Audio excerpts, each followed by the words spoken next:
రవి గారు. నమస్తే అండి. రవి గారు, మొత్తానికి తెలంగాణలో కేబినెట్ విస్తరణ అనేది జరిగింది. ఇవాళ దాదాపు 10 మంది మంత్రులు, గతంలో 2 మంది మంత్రులు. ఈ కేబినెట్ని ఏ విధంగా మనం చూడొచ్చు? ఇది కేసీఆర్కి సపోర్టివ్గా ఉందా లేదా ప్రజలకు సపోర్టివ్గా ఉందని చెప్పొచ్చు అంటారు? అసలు కేబినెట్ చూడడమే మనకు గొప్ప అదృష్టంలా ఉంది. ఎందుకంటే ప్రజలకు బ్రహ్మాండమైన మెజారిటీ ఇచ్చి ఆయన అధికారంలో పెట్టాక కూడా దాదాపు ఆయన దాదాపు ఏం లేదు 60 రోజుల పాటు తీసుకున్నారు మంత్రివర్గం ఏర్పాటు చేయడానికి. ఇది చాలా అసాధారణమైన విషయం. ఎందుకు ఇలా చేశారు? గతంలో ఎప్పుడో వాళ్ళ గురువుగారు లేదా వాళ్ళ రాజకీయంగా ఆర్జులైన ఎన్టీఆర్ గారు ఒకసారి 28 రోజుల పాటు మంత్రివర్గం లేకుండా ఉన్నారు. కానీ అప్పుడు ఎన్టీఆర్ ఉన్న మంత్రివర్గాన్ని బర్తరఫ్ చేశాడు, డిస్మిస్ చేసి మంత్రులను తన మటుకు కొనసాగారు. అది వేరు. ఆ రికార్డును ఆయన బద్దలు కొట్టారు. అందుకే గురువును మించిన శిష్యుడు అయ్యారు కేసీఆర్ అన్నాను నేను. ఇప్పుడు ఆయన 2 నెలల తర్వాత ఇప్పుడు మంత్రివర్గాన్ని ఏర్పాటు చేశారు ఒక 60 రోజుల్లో వ్యవధిలో. అందుకని మొత్తానికి ఎట్టకేలకు చిట్ట చివరికి కట్టకడపడికి ఒక మంత్రివర్గం ఏర్పడటము మొదటి స్వాగతించాల్సిన విషయం. ఇది ఎందుకు ఎంత సమయం తీసుకున్నారు? దీని మీద ఎవరికి తోచిన ఊహాగానాలు వాళ్ళు చేస్తున్నారు. నేను పెద్దగా ఊహాగానాలు ఏమీ చేయడం లేదు దీని మీద. ఎందుకంటే కేసీఆర్ ఇప్పుడు ఉన్నంత ఆయన రాజకీయంగా తనకు ఎదురులేదు, పార్టీలో తిరుగులేదు, ప్రభుత్వంలో కూడా తనదే పట్టుకు ఇంకేమీ ప్రశ్నించేవాళ్ళు లేరని ఒక భావనలో ఉన్నారు. కాబట్టి ఆయన తాపీగా ప్రశాంతంగా ఆలోచించి తనకు ఏదైతే అనుకూలంగా ఉంటుందో, లేదు తమ పార్టీకి ప్రభుత్వానికి అన్నిటికీ వీలుగా ఉంటుంది అనుకున్నా తనకు నచ్చిన ఒక మంత్రివర్గ కూర్పు చేశారు. దీనికోసం ఆలస్యం చేయాల్సిన అవసరం కానీ ఎవరినైనా పక్కన పెడితే చాలా పెద్ద తీవ్రమైన పరిణామాలు వస్తాయని కానీ ఆయన భావించేంత పరిస్థితి అంతర్గతంగా టీఆర్ఎస్లో లేదు. అందుకని కేసీఆర్ దాని మీద హడావుడి పడదలుచుకోలేదు. రెండవది, కొంత వ్యవధిస్తే ఎవరు ఎలా ప్రవర్తిస్తారు, ఎలాంటి ఊహాగానాలు, ఎలాంటి పర్ముటేషన్స్, కాంబినేషన్స్, దాని మీద స్పెక్యులేషన్స్ వస్తాయనేది కూడా ఆయన చూడాలనుకొని ఉండొచ్చు. ఇప్పుడు తీరా ఆయన కూర్పు చేసిన మంత్రివర్గాన్ని చూస్తే మీరు అన్నట్టు అందులో పెద్ద ఆశ్చర్యకరమైన అంశాలు కానీ అనూహ్యమైన విషయాలు కానీ ఏమీ లేవు. ఒకటి, రాజశేఖర్ కేసీఆర్ మౌలికంగా ఒక సాంప్రదాయ రాజకీయవేత్త, ట్రెడిషనల్ పాలిటీషియన్ ఆయన. కానీ మోడర్న్ టచ్ కూడా ఉంటుంది ఆయనకు. మోడర్న్ టచ్తో ట్రెడిషనల్ పాలిటిక్స్ ఆయన చాలా ప్రశాంతంగా తను అనుకున్నది చేస్తారు. ఇక దాని పర్యవసానాలు ఏంటి ఇంకోటి పెద్దగా ఖాతరు చేయరు. రెండోది, మరీ శృతి మించిన ప్రయోగాలు, విపరీతమైన పోకడలకు కూడా ఆయన వెళ్ళరు. ఆయన చాలా ఒక ఊహించవచ్చు, అంటే కేసీఆర్ ఎలా ప్రవర్తిస్తారు అంటే ఒక పూర్తి పట్టున్న నాయకుడు ఎలా ప్రవర్తిస్తాడో అంతవరకు ఒక భారతీయ నాయకుడు అంతే.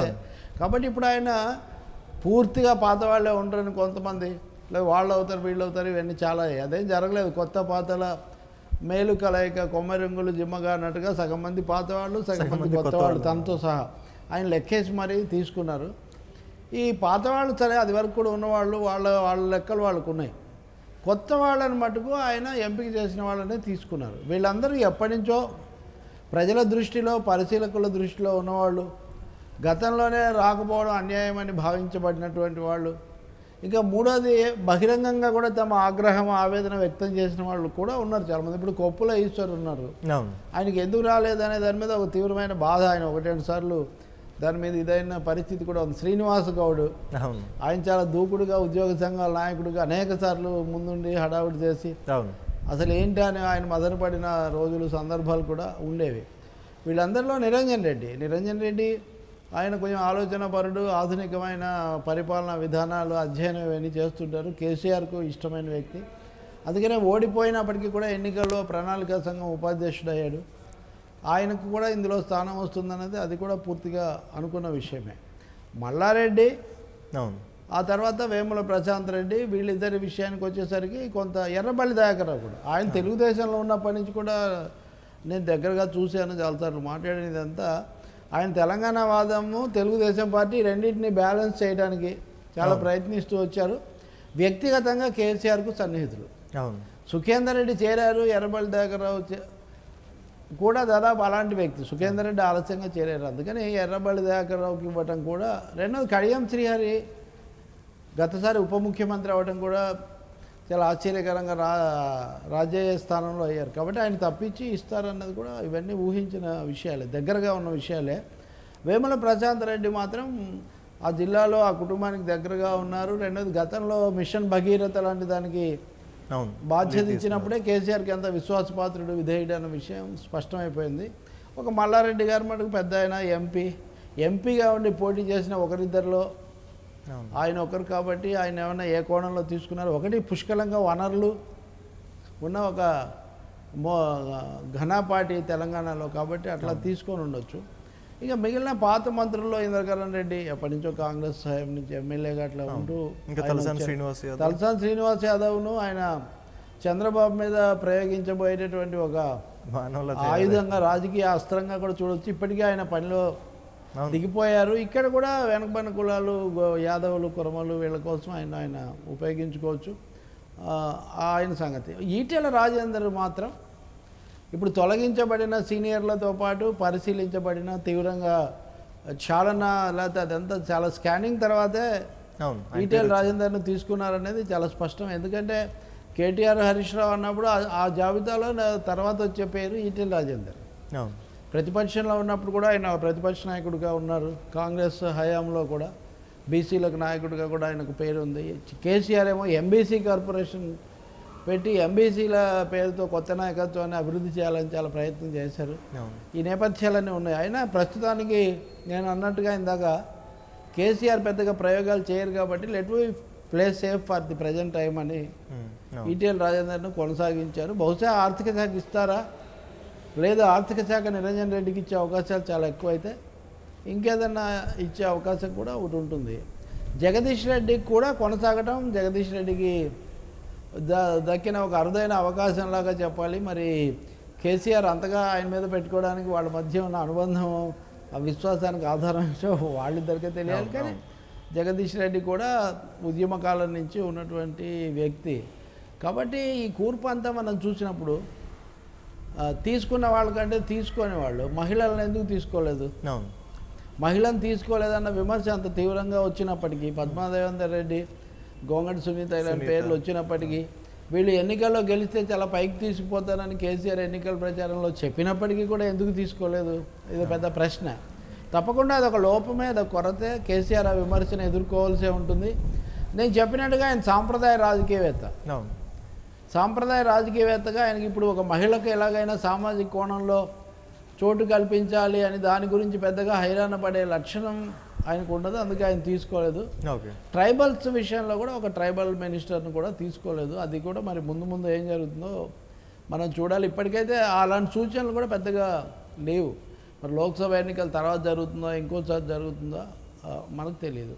అందుకని ఈ మంత్రివర్గ కూర్పులో అసాధారణమైన విషయాలు కానీ అనూహ్యమైన పరిణామాలు కానీ ఏమీ లేవని చెప్పొచ్చు. కానీ అయితే ఇప్పుడు మీరు ఇంతమంది గురించి చెప్పారు, మహిళల గురించి చెప్పారు, కొత్త వారి గురించి, పాత వారి గురించి ఇంతవరకు చర్చగా వచ్చింది. కానీ కేటీఆర్, హరీష్ రావు ఈ రెండు పేర్లు మాత్రం ఇప్పుడు హాట్ టాపిక్ అయ్యాయి. ఎందుకు వాళ్ళకి ఈ కూటమిలో ఇలా ఈ క్యాబినెట్లో వాళ్ళు ఎందుకు కనిపించలేదు, ఇంకేంటి వ్యూహం, ఏం జరగబోతోందన్న ఒక ఆసక్తి అనేది నెలకొంది. ఏమైంది? మీరు అన్నది నిజమే. కేసీఆర్ తర్వాత రాష్ట్ర ప్రజలకు బాగా పరిచయమైన పేర్లు, పరిచయమైన నాయకులు కేటీఆర్, హరీష్ రావు. ఇద్దరు కూడా కేసీఆర్కు వారసులుగా రాజకీయాల్లో పైకి వచ్చారు. ముందు హరీష్ రావు మంత్రి అయ్యారు కాంగ్రెస్ హయాంలో. కేటీఆర్ కొంతకాలం తర్వాత అమెరికా నుంచి ఆయన వచ్చి ఉద్యమంలో పాల్గొని ఆయన ఎమ్మెల్యేగా 1-2 సార్లు గెలిచి మంత్రిగా పనిచేస్తున్నారు. అందుకని ఎప్పటికప్పుడు కేసీఆర్, కేటీఆర్, హరీష్ రావు అనేది ఒక రాజకీయ పొలిటికల్ ట్రయాంగిల్లో హరీష్ రావును తగ్గించి కేటీఆర్ను పైకి తెస్తారు అనే ఒక పెద్ద ఊహాగానం మీడియాలో నడుస్తూ వచ్చింది. నేను గతంలో కూడా ఎన్నికల ఫలితాలు వచ్చిన మొదట్లోనే చెప్పాను, భారత రాజకీయాల్లో మరీ ముఖ్యంగా కుటుంబ ప్రధానంగా మారిపోయిన ప్రాంతీయ పార్టీల్లో తండ్రి తర్వాత కుమారుడు వారసుడు కావడం అన్నది అది సహజ సిద్ధంగా అది జరుగుతూ వస్తూ ఉంది. అది ఒక అప్రకటిత అధికార సూత్రంలాగా, రాజ్యాంగ నిబంధనలాగా మారిపోయింది. ఇందులో ఒకరు రైటా ఒకరు తప్ప, హరీష్ రావుకి అన్యాయమా, కేటీఆర్కు న్యాయమా, వీటి మీద పెద్దగా బుర్ర పగలగొట్టుకోవాల్సిన అవసరం సామాన్య ప్రజలకు ఏమీ లేదు. ఎందుకంటే హరీష్ రావు కూడా వారసుడుగానే వచ్చారు కదా. ఆయన రాజశేఖర రెడ్డి మంత్రివర్గంలో మంత్రి అయినప్పుడు ప్రత్యేకమైన ఏమో ఆయనే ఎందుకు చేశారు, నాయనిని ఆయనను విజయరామారావుని చేశారు. ఇట్లా 4 మంత్రులు ఉండేవాళ్ళు. అందువల్ల హరీష్ రావుకు సంబంధించినంతవరకు కేసీఆర్ ఆలోచనలో కొంత మార్పు. కేటీఆర్ను వర్కింగ్ ప్రెసిడెంట్గా పెట్టారు కాబట్టి పార్టీలో నెంబర్ 2 ఎవరు, వాళ్ళే ప్రభుత్వంలో కూడా నెంబర్ 2. అంటే కేసీఆర్ తర్వాత కేటీఆర్ అన్నది వర్కింగ్ ప్రెసిడెంట్గా నియమించడంతో పూర్తయిపోయింది. అంటే ఇప్పుడు మనం క్యాబినెట్ కూర్పు గురించి ఇప్పుడు చర్చిస్తున్నాం, కానీ ఈ కూర్పు కేటీఆర్ను వర్కింగ్ ప్రెసిడెంట్గా నియమించిన రోజునే మొదలైంది. సో ఆయనకు నెంబర్ 2 స్థానం ఇవ్వడం అనేది అప్పుడే అయిపోయింది.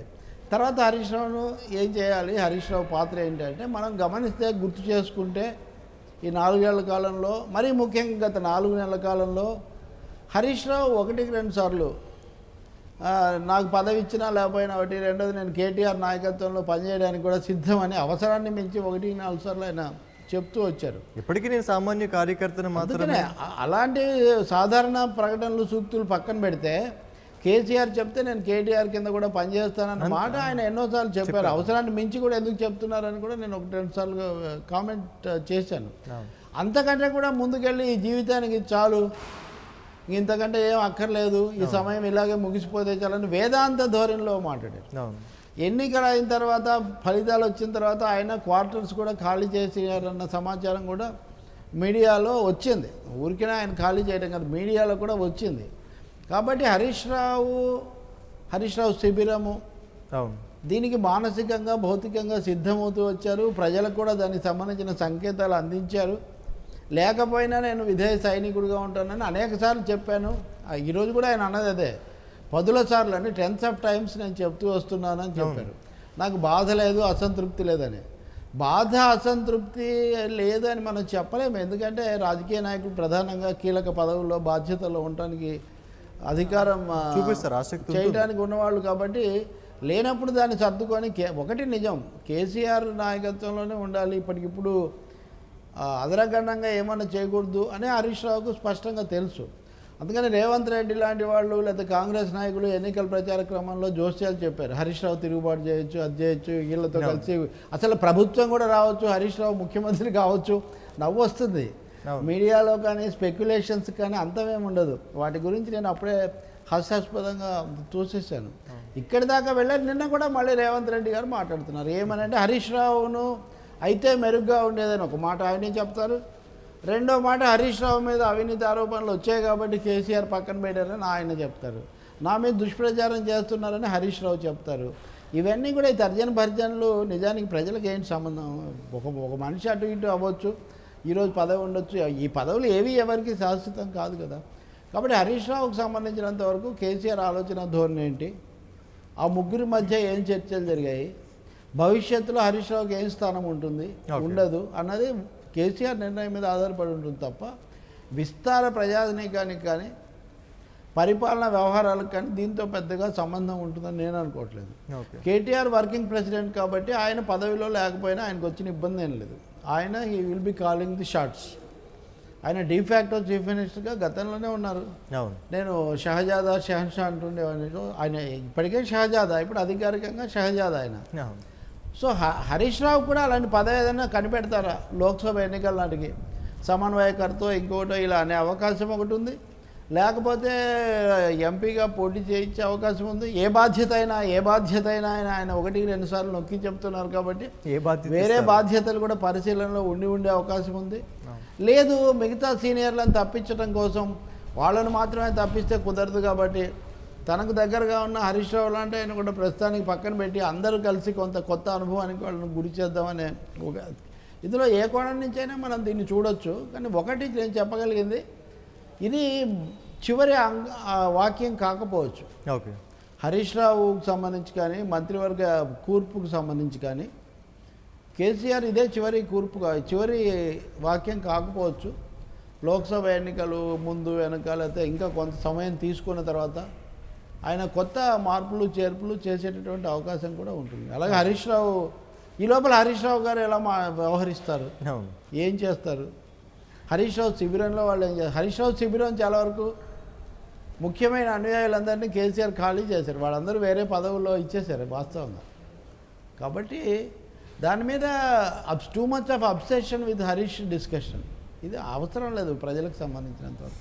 రావు గారు, ఇప్పుడు మీరు మాట్లాడుతూ చాలా సందర్భాల్లో చాలాసార్లు చెప్పారండి, ఈ అనూహ్య పరిణామాలు లేదా ఊహాగానాలు చాలా చర్చలు జరిగాయని చెప్పేసి. ఇప్పుడు ఇందులో రేవంత్ రెడ్డి అన్న జరగవచ్చా, లేకపోతే దీనిపై డెఫినెట్గా ప్రతిపక్షాలు మాట్లాడతాయి, వాళ్ళు చెప్పిన జోస్యం నెరవేరుతుందా, ఇవన్నీ ఫైనల్గా ఎటు మార్పులు చోటు చేసుకో అవకాశం ఉంది?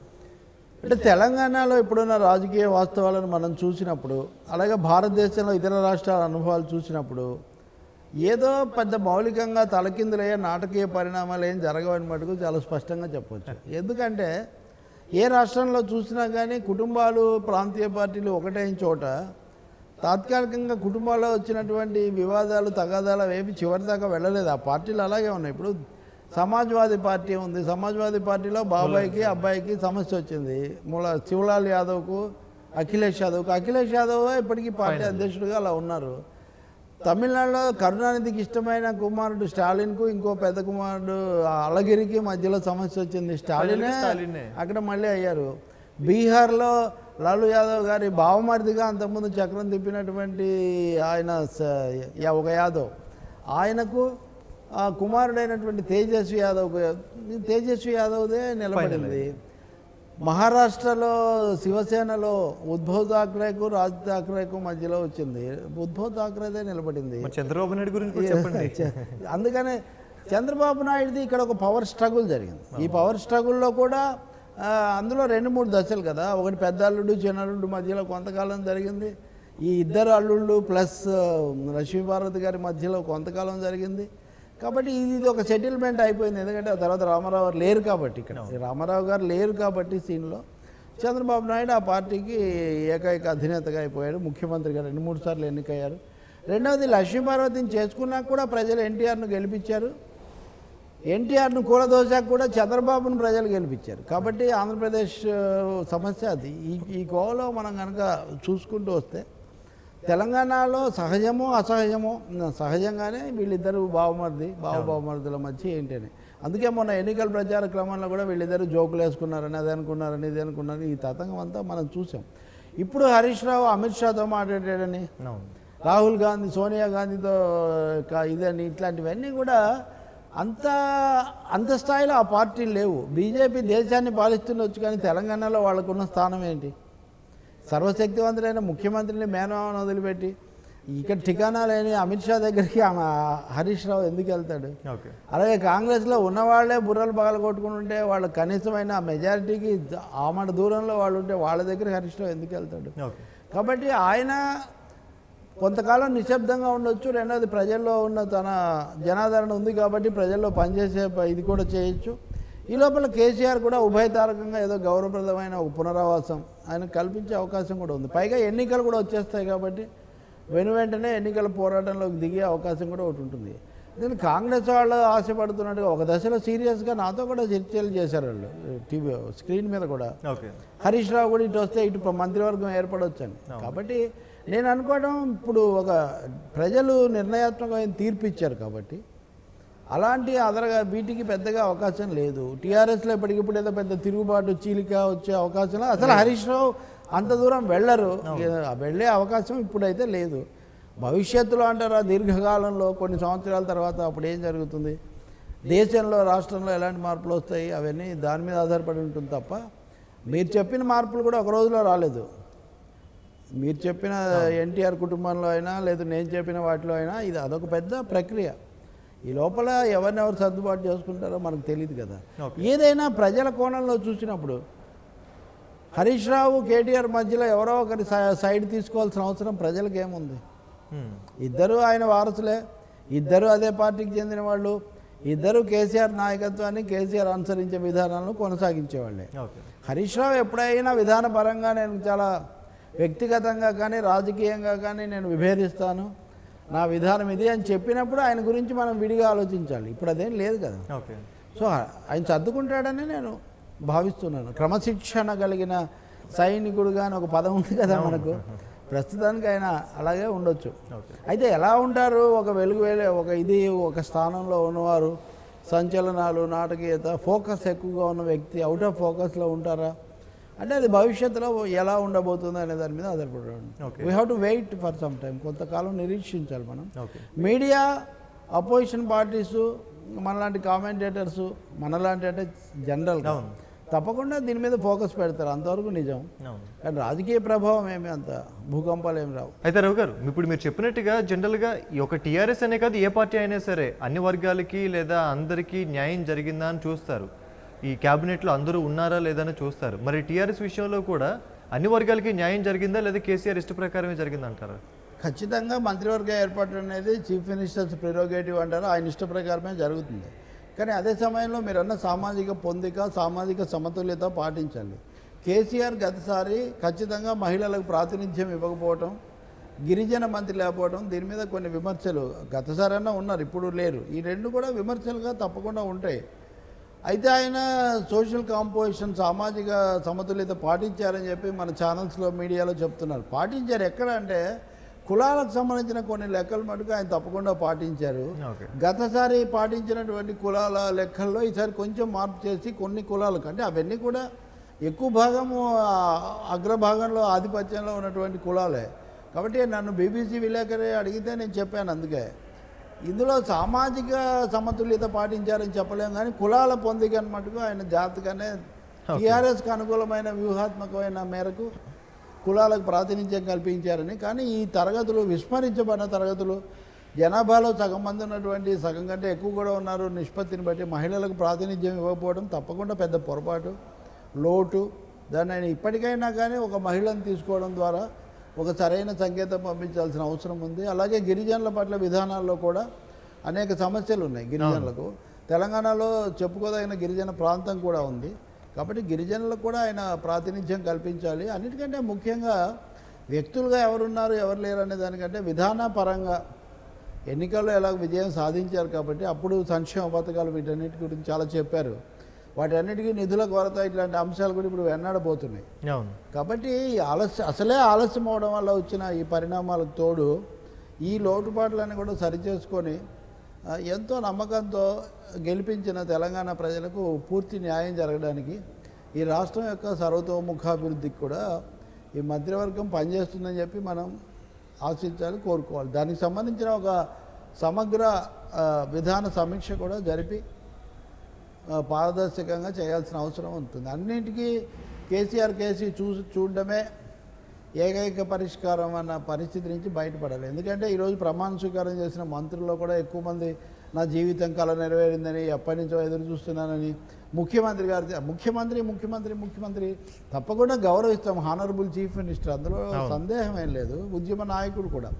కానీ అదే సమయంలో మంత్రులు కూడా స్వయం ప్రతిపత్తితో తమకిచ్చినటువంటి శాఖలను కూడా దృష్టిలో పెట్టుకొని వాళ్ళు సమర్థంగా పనిచేయాలి తప్ప కేవలం విధేయత ఒక్కటే కాదు, సమర్థత కూడా చాలా అవసరం, సామాజిక కోణం కూడా చాలా అవసరం. అది జరుగుతుందని మనం కోరుకోవాలి, జరగకపోతే విమర్శించాలి. ఓకే.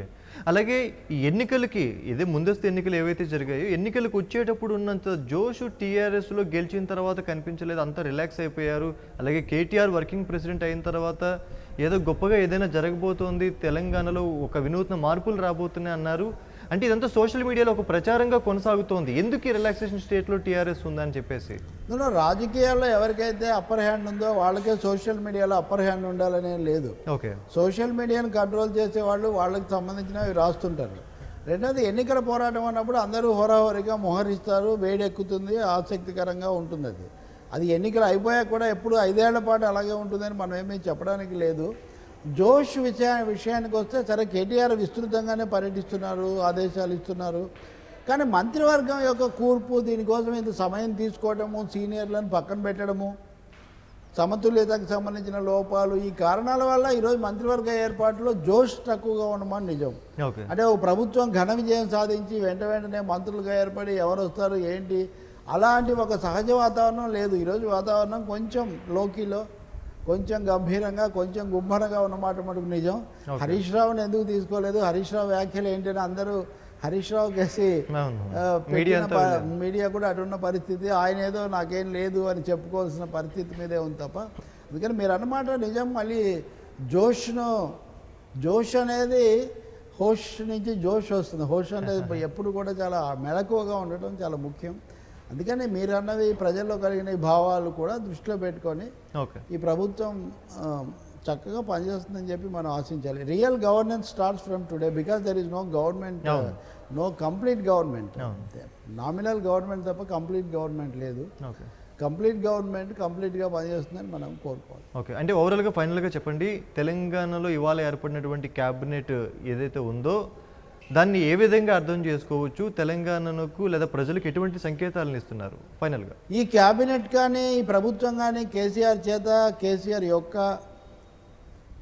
వ్యూహం ప్రకారం తూచా తప్పకుండా నడిచేటటువంటి తప్ప ఇందులో పెద్ద అసాధారణమైన విషయాలు లేవు, అసాధారణమైన మార్పులు చేర్పులు జరిగే అవకాశం కూడా లేదు. గతసారి ఆయన ప్రణాళికలు ఏమున్నాయో వ్యూహాలు ఏమున్నాయో వాటి కొనసాగింపుగా ఉంటుంది. అది కూడా జాతీయ పరిస్థితి ఒక కొలిక్కి వచ్చిన తర్వాత ఓకే.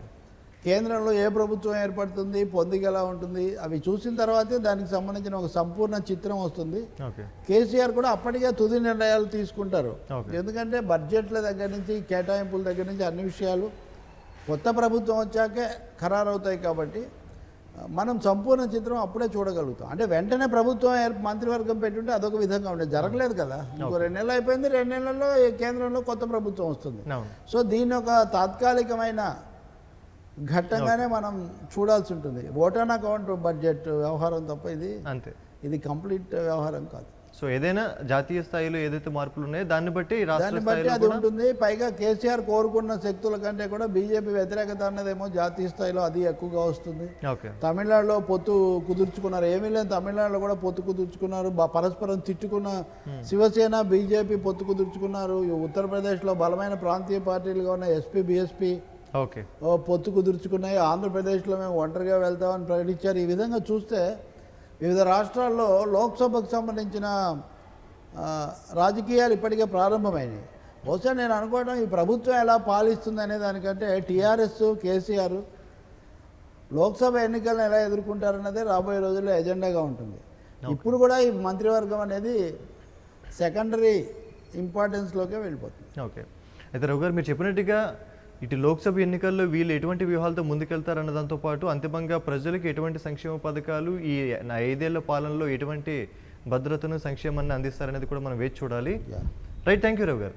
ఇది వాటి please subscribe to new waves. ఇలాంటి మరిన్ని మంచి వీడియోలు కావాలని కోరుకుంటున్నారా? అయితే పక్కనే ఉన్న గంట సింబల్ను క్లిక్ చేయండి. అలాగే సబ్స్క్రైబ్ చేయండి.